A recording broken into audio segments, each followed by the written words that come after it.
This is where I think RCB need to understand why they need an Indian captain. Yeah. Yes. So if they cannot go with Virat Kohli, they need to find some option. I agree. I am all for an Indian captain in all the IPL teams. Head coach is not the Indian. I want at least one of the side coaches or assistant coaches to be an Indian, the one who can talk with you, as you said, the local talent. From the other end, there is no one to support him. Kohli and Faf and the RCB management has invested a lot in Harshal Patel and assigning him a particular role of death bowling, which hasn't been able to solve. Siraj is the only one who has been consistent, but they are missing Josh Hazelwood and Harshal Patel. And in the middle overs as well, Hasaranga hasn't been able to deliver like last time. So bowling has been death bowling. I think two premier pointers if you want to highlight the death bowling and the 5-6-7. Who are your 5-6-7? In one match, Anuj Rawat came. In another match, Hasaranga comes. In one match, Dinesh Karthik comes.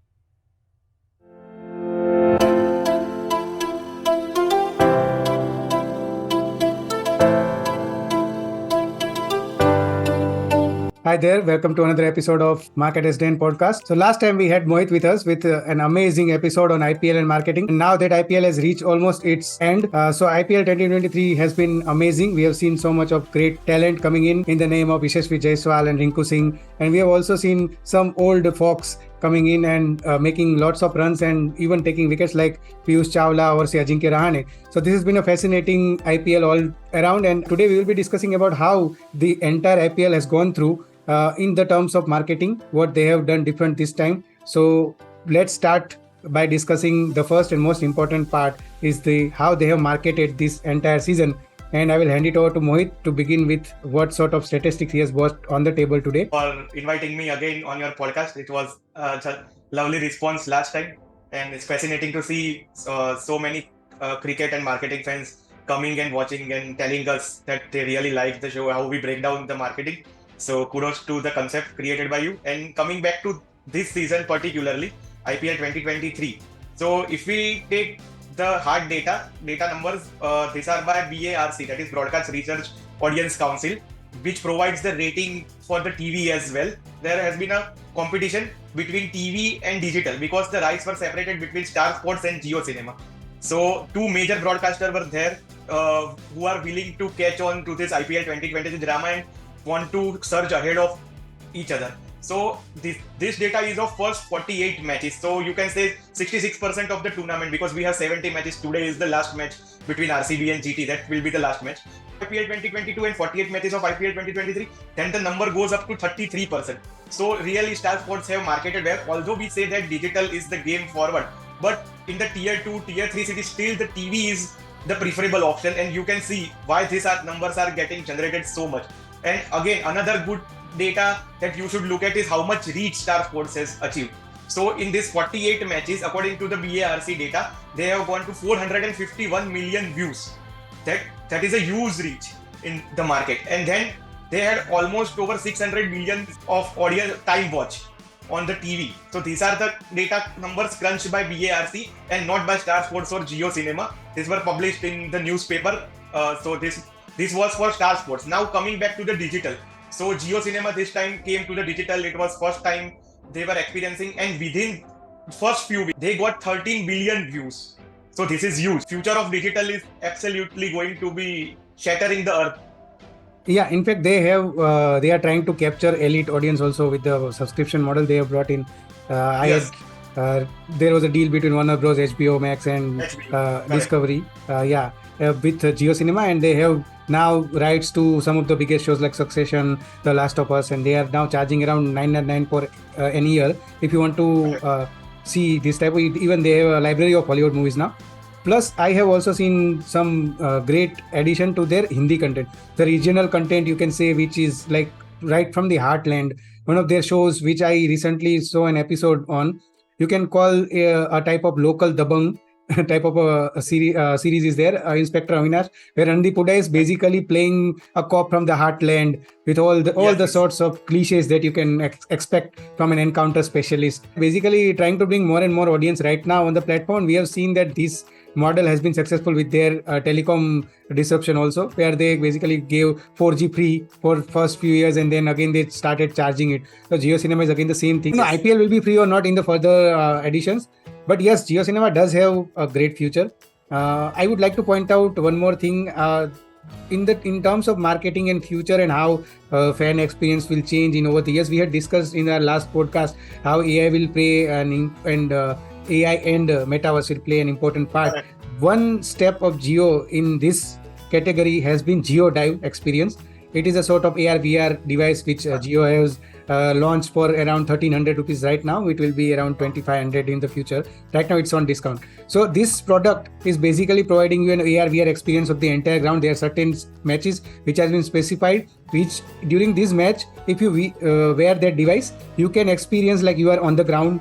And there are many YouTubers, you'll find many YouTube videos on how they have used to watch this match. But basically what I'm saying is they are trying to change the entire fan experience. And this will not be limited to cricket. Because I think if this goes successful, they will implement it across many different types of sports. We have seen they have already streamed Football World Cup. Maybe we can see similar stuff in other sports also. So Geo Cinema is kind of changing the entire sports streaming business around the world. It's not just limited to India. If you see on a broader perspective, they are kind of creating an ecosystem where you will be entertained all around. As we say in technical jargons, I am throwing one now. Yeah. So it is a paradigm shift. Yeah. Of digital, as you can say, or watershed movement in the journalism. Yes. For digital. And one more thing I want to point out about Geo Cinema strategy is, so those who are not marketers, let us break down it for you, that Geo Cinema is not here for just IPL. Geo Cinema has targeted IPL to have multiple downloads, crores and crores of downloads from the user, and they want to build the user base. So by the time IPL finishes, they will have a great settled user base, and after that, as you said, there will be subscription model and so on and so forth. So this is a great, IPL is a great platform to build your audience, and Geo Cinema has built its audience. By the end of the IPL, they will have the hard numbers, and based on them, they can form the next strategies, then how to market that for, and how to build it as an OTT platform and not just as a sports streaming platform. Yeah, and that another thing was that they already started using the ad model.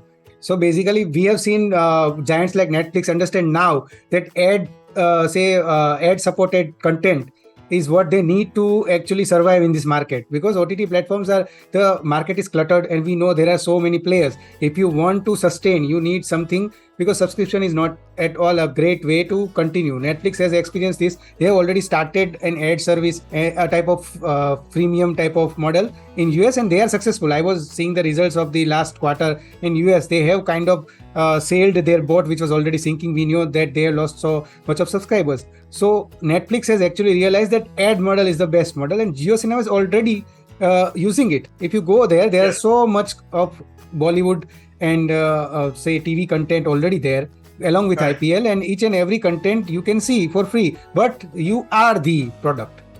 Correct. Your data, your ad preferences, these are the product. They are showing you ads, and basically everything is free, and you are the product. Yes, as in marketing we say that whenever something is given for free, then you are the product. Then you are the product. So basically nothing is free. Freebies is a scam. Yeah, freebies is a scam. So basically this is the thing. So Geo is looking forward to capitalize on whatever subscription they get, and they have already, I think Hotstar has lost so much with Geo Cinema coming in, because people think that Hotstar has lost just because they have lost the content from HBO Max or Warner Bros. But I think the other part is most significant, where you can actually watch so many of content for free. For this, I will give you a simple example. If I want to see major Bollywood movies, now they are premiering on Geo Cinema directly. Apart from the sports, there is so much of content for free on Geo Cinema. And this is not the case with other OTT players. Like if you go to Disney Plus Hotstar, you need to have a subscription to watch some of their shows. Free content is very limited, even if they are showing ads. So because you are charging around 900 rupees and you are still showing ads. Whereas Geo Cinema is not charging anything right now. But maybe in the future they may charge, I'm thinking around 600 maybe for an year, because they have charged their premium elite content at around 999. So the lower tier, or say the introductory tier, will be around 600. Maybe it's just a speculation at this point of time. So basically coming back to cricket, what we have seen with Geo Cinema is they have created another very great element which was missing in Disney Plus Hotstar. That is the hype section. If you go right now to a live streaming match, and if you tap on the hype part, you will see a lot of real-time conversations. Apart from that, you will find scoreboards, you will find interesting facts and figures, and the most interesting part is real-time charts, where you can see what is the run rate, how a team is scoring, this type of stuff to bring in live matches. While there are hundred and millions of users streaming, this needs a technologically advanced backend system. As Correct. working in an IT company, we know how difficult it is to maintain the live streaming part already. We have seen many companies excelling at creating such backend software where they can stream live stuff. But this is beyond that, because you are actually combining 3 or 4 services. Live chat, first of all, live quizzes. So there is another, you need a separate service for that at the back end, because real-time questions, and obviously there will be algorithms which are throwing away questions to the audiences. Apart from that, you have live games, live quizzes, live real-time chats. Apart from that, you are providing live statistics. So real-time statistic with the matches, all this stuff together brings another level of experience. And for this stuff to work, Jio must have invested so much and so much of money in R&D.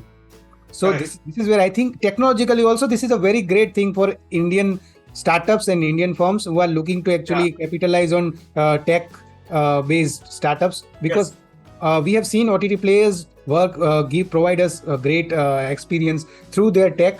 But this is something else. I think if you remember, we used to praise Disney Plus Hotstar last year while they were streaming IPL, or I think there was a match, I think World Cup match or something, where there were so many.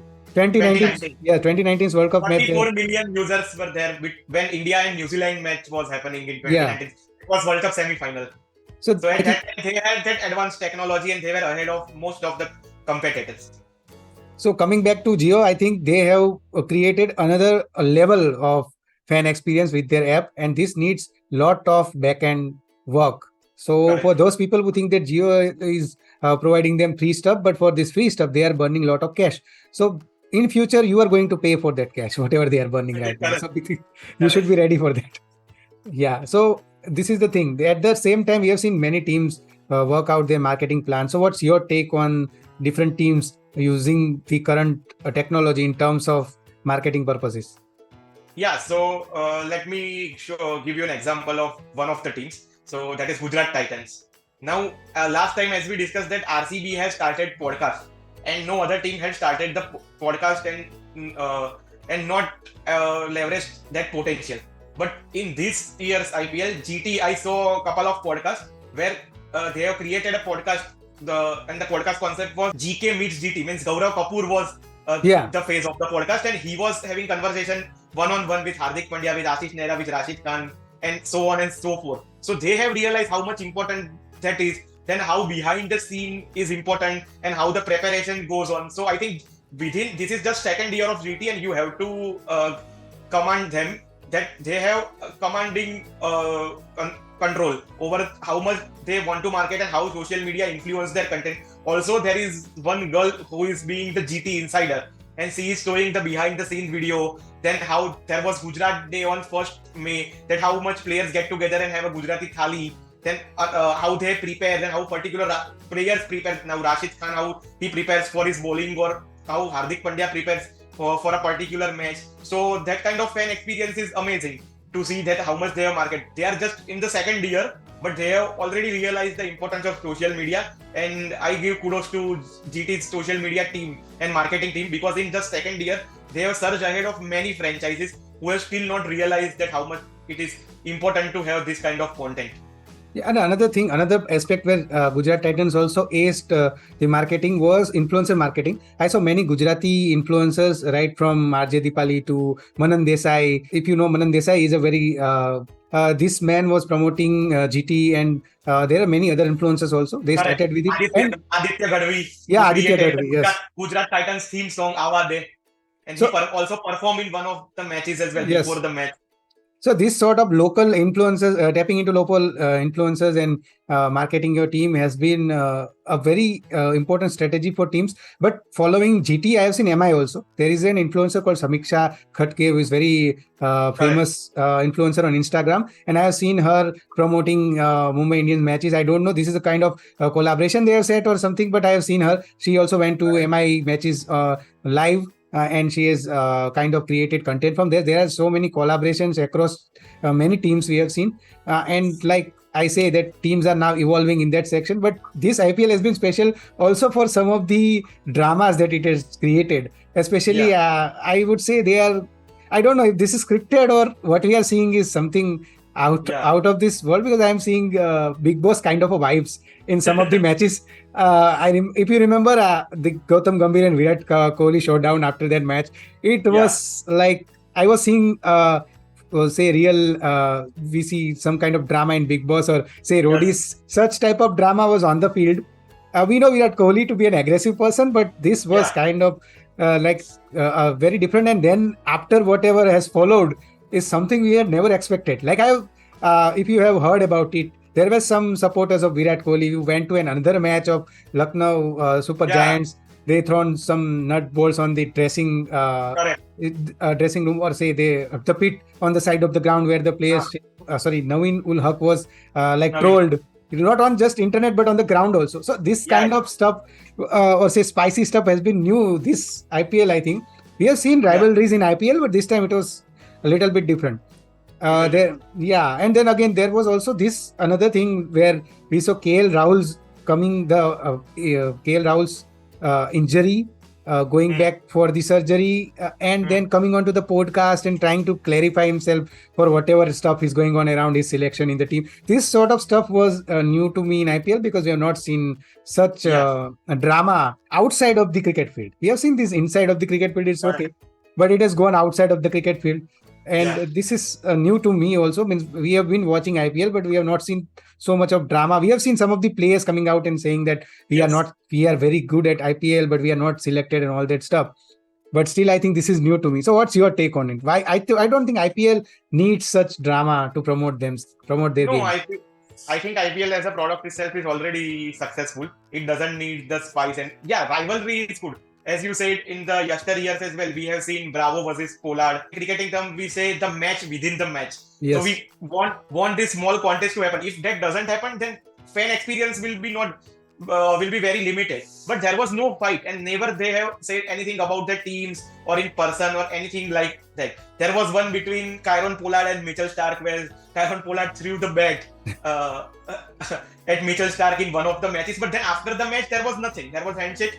This has gone a bit too far fetch, I think. And I think as a uh, from the fans' point of view or from someone who follows the cricket, I don't think the two great players had set a good example for next generation to follow. They should think about that they are the ambassador. Gautam Gambhir has been a World Cup winner twice, and then twice as a captain of KKR as well. So he has already been built a good reputation on how much good player is. Virat Kohli, we don't need to say anything, and I think he doesn't also need to say anything. A couple of days ago, he scored 100. So this is the way to answer if you want to answer anything. Nothing more to say if you are a class player and you are a role model. In yesteryears, Gautam Gambhir was the role model in MS Dhoni's team, and now you are the big role model in world cricket, not in Indian cricket, in world cricket.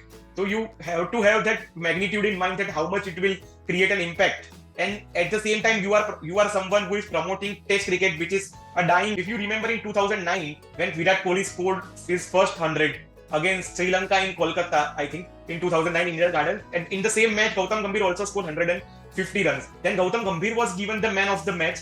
But then at that time, the relation and there was a lot of respect between senior and junior. So Gautam Gambhir called Virat Kohli and give his man of the match, because for me, he said that for me it is easy to play under pressure, but for someone who is just 20, 21, this has been a fine 100 and I want to dedicate this. So at that time, a relationship was very good.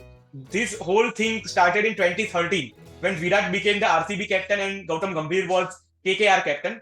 When I think on the ball of Balaji, Lakshmipati Balaji, Virat Kohli played a stroke and got out, I think, on the deep cover boundary. And after that, he was walking and someone from the KKR wasn't Gambhir, but someone shouted something at Virat Kohli, and then Virat Kohli came back. Then Rajat Bhatia at that time came and split the two, and after that, that respect between the two has been diminished. And from then on, this has been a continuous. So if you see carefully, Gautam Gambhir never talks about Virat Kohli in that fashion. He always, whenever the captaincy issue has also arisen, he has gone to the Rohit Sharma route and never praised Virat Kohli for the kind of achievements he has done in Test cricket. Or whenever Virat Kohli is batting, he will say that, yeah, good thing, and not go in the extraordinary fashion in the commentary as well. So you can see that there is that respect diminished between the two of them, and this has been going on for the last 10 years, and this is the 10th year in which this kind of but so far it was on the social media. So in one of the shows as well, Ravi Shastri told ESPN Cricket, if I was the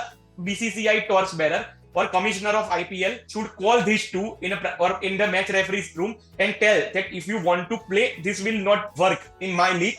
This is the league watched by world cricket, and you are the two great ambassadors. If you don't have working relation, no problem, because you both are not in the same team and you have to like each other, but you have to show that respect to the league. Naveen doesn't know anything about international cricket. Why he is coming into the sport is out of the context, because he has no idea about this and he is going into a bad direction, because he is a good player. If he can focus a couple of years on IPL, maybe he can play for his country, and that should be the dream. When Rashid Khan came also, Rashid Khan also became popular because of IPL, became the Afghanistan captain. So he should follow path of Rashid Khan for his country, for Afghanistan. That how he has progressed and carry out his. That's why people talk about Sachin Tendulkar and MS Dhoni or Rahul Dravid more of as an icon, and still not about Gautam Gambhir and Virat Kohli. This is one of the key reasons, because how you behave off the field or conduct yourself is also important. So I think this is way too far stretched, and next time they come or something like happen, I hope it doesn't, but BCCI need to take strict action, and the strict action is not fine, I tell you, because I read in some of the newspaper that whatever fine they got, it is paid by franchises and not by the superstars. So the superstar ego always go up. That doesn't matter. Why bother? Let's have a fight and let's have ego. Doesn't matter. I don't have to pay any fees. And also, if they have to pay fees, they will not care about it. The only way to conduct this is have couple of match suspension for a couple of matches, at least 2 or 3 matches, and then that team will have a disadvantage because of that, whether Gambhir or Kohli, and then they will realize that this is not good stuff and we need to get ahead of ourselves. If you don't want to talk, we don't want to talk. But so let's head to the last part of this podcast. So before we end this podcast, let's have predictions. Who do you think is the most eligible team to win this IPL this time? If you say balance wise and all things, I think it is Gujarat Titans. Okay. So because they have qualified again, showing that the first fairy tale was not a fairy tale. It was a hard work of Atish Nehra, Hardik Pandya, and the team management, the whole team. Because they have proved now that we have got a good team, we have good coaches, and who understand it and keeps it simple. As you know, Atish Nehra tries to keep it simple. Hardik Pandya is also similar. If you see the top teams versus the one who has not qualified, you will find that one distinct thing, that they are keeping the thing simple. Whether they win, whether they lose, they don't change the players too much. As MS Dhoni as well, similar things. Chennai lost that one against RR, then they lost one more in Rajasthan or something like that. Then yesterday was a pressure match because they had to win, but they didn't change. I think they have used only 14 or 15 players. So that is the beauty of Chennai, or you can say similar Gujarat, that 1 or 2 tweaks they will do because of pitch or because of injury. But out of 11, at least 8 guys will be there who will play throughout the year. But I have seen like people hoping that this might be the last IPL for Dhoni, and swan song for Dhoni. And Dhoni have a great chance as well from the year that playoff started. I think it was started in 2011. Before that, it was a knockout format, semi-final format. 1 versus 4 and 2 versus 3 in the first 3 years. When this qualifiers came, only one team which was out of the top 2 has been able to win the tournament. That was Sunrisers Hyderabad in 2016. Besides that, nobody from 3 or 4 has been able to win the tournament. Reason is you get 2 chances at the finals. If you win, now in this case in IPL 2023, GT versus CSK will happen at Chennai. If Chennai or GT, whoever wins, will straight away go to the final, and final will be played at Ahmedabad. And the one who loses will have another chance, and they will play the winner of 3 or 4. So 3 or 4 have a tough task, because in 1 week they have to win the eliminator, then qualify 2, and then final, which is a tough thing in this kind of competition. If you have to win 3 matches in a week, that is not easy. Then that is the reason why top 2 teams have a distinct advantage over 3 and 4. But let's see what happens. But great swan song for Dhoni if he's able to lift the 5th cup of the IPL and then equalize with Mumbai Indians, and that will be a great legacy, that I have also won 5 trophies with MI. So, but what about RCB? I mean, what's wrong with the team? It's like nation wants to know what's wrong with RCB because their fans are hoping to win it. I mean, their fans are most loyal fans in the world, because I think no one waits for a trophy for so much long, not even a single trophy. Yeah. And you as they say in Kannada every time, "A saal cup naam de." This year cup is ours, but the year remains to be seen. Which year? because they have one of the best batsmen, or I mean, say Faf du Plessis. You see, you have Maxwell. Both are in form. We have seen both of them in form. Even Virat Kohli got in form in the last match. You have this trio.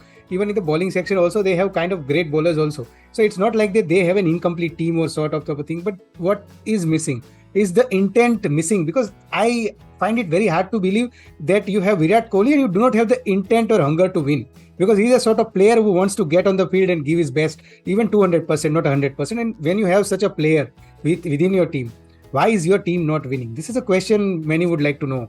Yeah, so from my analysis, if you break down this year's strategy, as there is a term called KGF, so Kohli, Glenn, and Faf, they have created this KGF. So if out of KGF, if two of them doesn't strike, RCB doesn't do well in batting department. This is one of the issues. What last year was happening was they have, although Kohli was not in good form, Faf was, and Maxwell as well was in good form. And then in the finisher department, Dinesh Karthik was playing that role so well.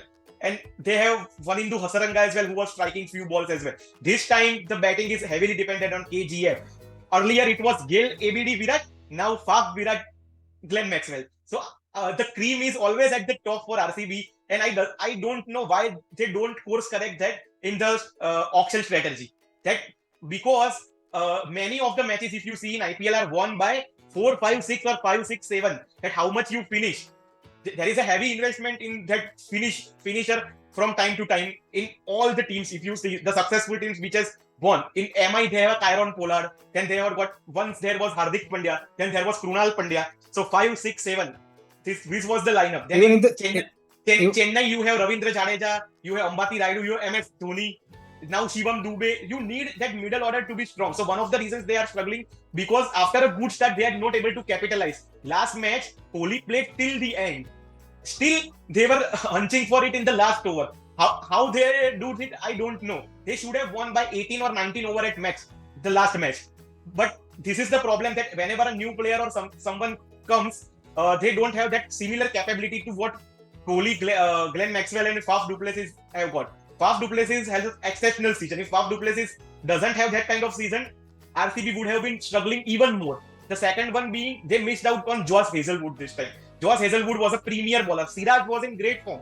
He, I think, picked up around 18 wickets this time, and he is in the top 7 or 8 wicket takers of IPL 2023. But from the other end, there is no one to support him. Kohli and Faf and the RCB management has invested a lot in Harshal Patel and assigning him a particular role of death bowling, which hasn't been able to solve. Siraj is the only one who has been consistent, but they are missing Josh Hazlewood and Harshal Patel. And in the middle overs as well, Hasaranga hasn't been able to deliver like last time. So bowling has been death bowling. I think two premier pointers if you want to highlight: the death bowling and the 5, 6, 7. Who are your 5, 6, 7? In one match, Anuj Rawat came. In another match, Hasaranga comes. In one match, Dinesh Karthik comes. There is no role definition in 5, 6, 7. So I think Dinesh Karthik has been one of the big letdowns for RCB, and another one is Harshal Patel and Josh Hazlewood. These three were the key players last year, and I think they are missing that in this year's IPL. And from what I have seen, I think they are missing a very key part of what other teams this time around has been able to pull off. One thing is finding local talents, where I think RCB is missing out big time. Yeah. They have not been able to find local talents. We have seen Rinku Singh in KKR. We have seen Yashasvi Jaiswal in RR. And this is where I think they are lacking. Another part is finding the right all-rounders. We have seen GT with Tewatia. Tewatia has been excellent for GT. In couple of matches, he has also scored the last runs where it was needed. So they need players who can finish up the matches, and they need players from local talents, especially all-rounders, if they can find, because I think they have batting part covered up. If they can find finishers who can be good finishers and good bowlers also, that will be a great thing. RCB needs that, I think, in the next season, because this season is, I don't know if they even qualify. In one word, they need one or two quality all-rounders. They are missing all-rounders. That is the link, as you said. That on 5 or 6, you cannot have a batsman or you cannot have a bowler. It needs to be a batsman who bowls, or it needs to be a bowler who can strike a couple of lusty blows at the end. I hope an RCB fan is listening to us. Please have a signed petition for this to the team. If they can learn something from this and apply in the next auction. The team is not bad. They need to strategize that at the auction, and some of the decision on the ground, it needs to be better. If that happens, then RCB has a good team. But do you think the captaincy part is little bit, because they are wobbling, because it happens with the local players that they need a local captain. If you find someone from the outside, it will be pretty difficult for the local players to adjust. See, RR have Sanju Samson, right? Even KKR, I think, has KKR also has Indian captain, right? Nitish Rana. Then we have Kings 11 Punjab also, we have Shikhar Dhawan. So basically what I'm saying is you need Indian captain to groom Indian talents. If you bring someone from outside, our local talents are not that great at English at the beginning, and communication language is a big part when it comes to sports. It may not be in other fields, but what I'm saying is that at least in sports you need to communicate better, and that is where I think language barrier does work. Whatever people say that Warner is a great captain, you can see for DC, but again you see the same thing. He performs well, but what about the team? He is not able to capitalize his own performance and lift up the team because there is clear communication gap. Right. This is where I think most of the teams, IPL teams, need to understand that Indian captain is better because you are playing in subcontinent. They know what type of grounds are there, what type of conditions are there, how players will perform. Some of these players may have been playing at local Ranji levels. They might have met these players. What I'm saying is, or maybe even in the under 19 level also, if someone has played, they are the role models. You understand? If I'm if I'm a player playing at under 19 level, my goal is to become Virat Kohli, and if I meet him, I will be easily convinced by what he's saying, or say he can easily groom me rather than a Fab du Plessis. This is where I think RCB need to understand why they need an Indian captain. So if they cannot go with Virat Kohli, they need to find some option. I agree. I am all for an Indian captain in all the IPL teams, and I also want that if your coach is not head coach, is not the Indian, I want at least one of the side coaches or assistant coaches to be an Indian, the one who can talk with you, as you said, the local tech. This point was raised by Parthiv Patel when he was playing for RCB. The head coach was foreigner, but the assistant coach was Ashish Nehra, the bowling coach. And Yuzvendra Chahal and Parthiv Patel came to RCB podcast and said that because of Ashish Nehra, many young players were able to come up to him, ask question about pressure, and he is someone who goes up to the young player, and young player doesn't have to come to him, and he will relax all down, and he created a chilled atmosphere, and due to which RCB's youngsters performed really well that year. So these are the points raised by Parthiv and Yuzvendra Chahal as well. I'm not against an captain from any other team. Like they are great captains at their level, but again, you see, if you ask David Warner to be a captain of English team, do you feel that they can win the Ashes? No, that's very hard because there is clear difference of communication, culture. So this does happen. So I think RCB need to rethink their strategy in this way.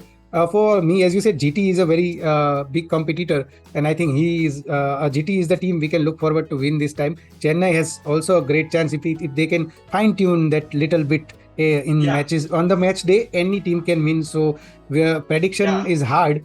But I think one of the advantages CSK has got is they are playing at home, and there will be #Vishal Podu, and the crowd will come in numbers because, as you said, this could be MS Dhoni's last IPL. So they have got a huge advantage in that terms. They need to play well, but they have got that, and MS Dhoni knows Chennai's pitch like his home ground. But we can expect GT versus Chennai will be a big game. And we can expect. I am also expecting the similar final in Ahmedabad. They will both meet in final. I think there is a possibility. There is a possibility. And it will be the first game will be the last game. Game will be the last. I think this has happened earlier also. GT basically took the place of MI, don't you think so? Yeah, they are creating a legacy of their own sorts. And if this year they win, I tell you, they will only be the second team after Chennai, who won in 2010 and 2011 to win. Chennai and Mumbai, both have won consecutive times. In 2010 and 2011, it was CSK's triumph. Then in 2019 and 2020 it was Mumbai Indians, and now this could be 2022 and 2023 Hardik Pandya. So that will be a rich legacy for Hardik Pandya to leave if he wins this time as well. Impact player sort of a thing has worked partially. We cannot say this has been the ultimate impact which they might have planned on IPL. So it has worked for some teams, it has not worked for other teams. Then there is also this aspect where when you consider as a batsman, this has not worked too much for an impact player, while for as a bowler, when you change your player or say bring in the impact player, the impact is high. We have seen this for many matches. Yes. So what do you think is the future, or will they try this next year to see if this works again? Maybe next year they will try because in first year many teams have not been able to understand how to use it. The rule is very good. The rule is, first of all, as we discussed in the last, to negate the advantage of toss and the dew which is heavy. And last year what was happening, that all the matches were in Mumbai, there was very much high dew from mid-April to mid of May, and all the matches you see that most of them were won by team batting second. At least we have some matches here won by the team batting first. That is because of the impact rule, because you can have that extra bowler or you can have that extra batsman to go hard and make that 20 more runs. I think in the batting, as you said, teams have missed out while batting first. Most of the team have chosen this option while batting second only. The batsman, I am saying, impact player, batsman as an impact player. But what as a fan we would like to see is this rule evolve, and team should try this in first innings. When there is a collapse, I say that you are 40 for 3 in the first 6 overs. Now you are playing in Mumbai against Mumbai Indians, and you know that anything around less than 180 or 190 will not be good score on this pitch, because Mumbai batting lineup is great and this pitch is also great. So at that point of time, what you can do, you can bring one batsman in, and that will give cushion to all other batsmen to go hard. Or around 14 or 15 overs, you make that change. Install a finisher in your team, and that if he plays an innings of 20 or 23 from 10 or 12 ball, that could be an impact inning. And this is what which impact player has been utilized. But they are playing it very safe. They are not using it in first inning. They are mostly using it in second inning to make a good run chase, and that's why people had not got much interest out of it. In the bowling department, we have seen a good impact, because instead of 5 or 6 bowlers, now you have 6 or 7 options, and based on the pitch or the kind of batsmen that are on the crease, you can play matchup.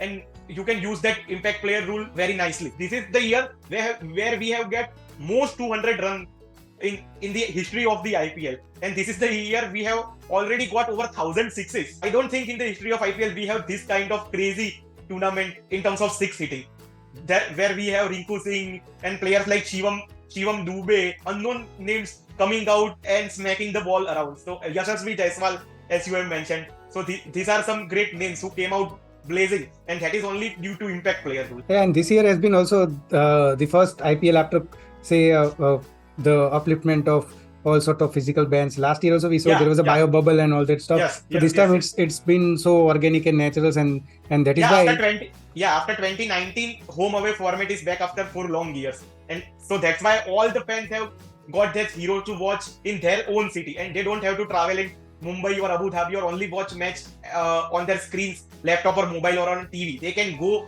and watch the match at their home ground. And in fact, what teams have done is they have facilitated fans to come to the stadiums. Yesterday I was traveling to Nadiad, and while I was traveling, I saw a van which had a sticker which mentioned Gujarat Titans free shuttle service. So I asked him, what is this? So he said that actually team is providing a free ride from nearby cities of Ahmedabad directly to the stadium. So if you have bought a ticket, yeah, that is this is a great thing. This is kind of fan experience that teams should work on. So in the last, we will have 3 marketing takeaways from whatever topic we are discussing. Today we are discussing IPL 2023. So we are almost at the end, and I think a week down the IPL will be completed. What are the 3 biggest marketing takeaways which you feel other marketers should take, irrespective of whichever field they are working on? What are the 3 main takeaways from IPL 2023? First of all, digital is the future. Invest in digital. So for all marketers and for all companies who are looking to build a brand, have presence on digital, have your social media strategy aligned, and engage your fan or audience in some of the marketing campaigns. So if you engage the fans and embrace the digital, embrace the technology, then you will be surging ahead of lot of your competitors.